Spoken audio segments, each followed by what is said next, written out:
Bum bum bum ba-dum ba-dum bum bum bum bum bum. Now the pattern I chose is from the pattern basket, and it is called Hocus Pocus. And I thought it paired perfectly with the Northcott fabric Black Cat Capers collection. And I will link all of the fabrics as well as the pattern down below so that you can find exactly what you are looking for. Now I also intermingled in with that Black Cat Capers a couple from their Northcott's basic collection, which they carry all the time. They're never going to kind of run out of stock, and that is a lot of the grays and the whites and some of those blacks, because I wanted to have sort of a nice kind of more muted tone with some of those grays and mimicking what the pattern basket has, but with a little bit more of a vibrant oomph coming from those fabrics inside this quilt. And I really enjoyed making it. It was a snap to put together. Definitely beginner friendly because you are basically piecing squares together. There is no fancy piecing going on, but it is so satisfying as you're putting together those pumpkin blocks. And in terms of my backing, I will show you right here. It is this absolutely gorgeous fur backing. So this is like a minky faux fur backing, and it was a nightmare to quilt even on a long arm. And I did these cute little pumpkins on here just because, of course, it's a pumpkin quilt. We need to quilt some pumpkins on it, and it made it so slippery because the pile is so high.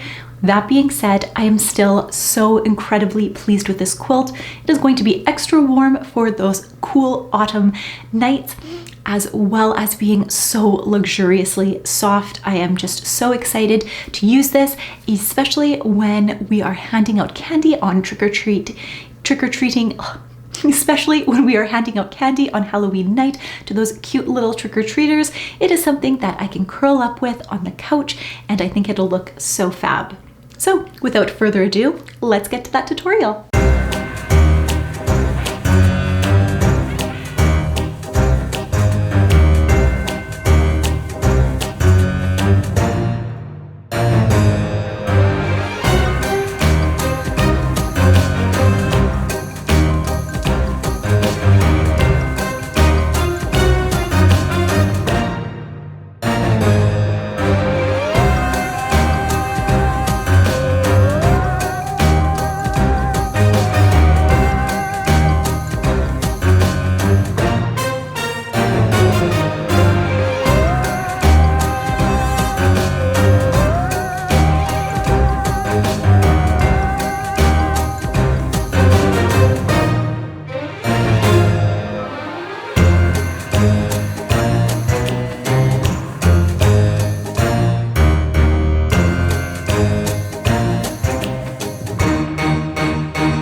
I hope you enjoyed this tutorial on how I stitched this up.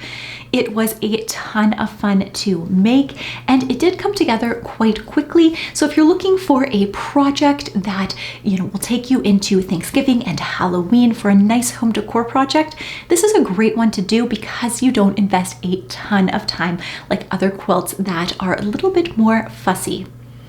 If you enjoyed this video, do give it a big thumbs up. And if you're not already a subscriber, please consider subscribing down below. Until next time, makers, let's get our sewspiration on.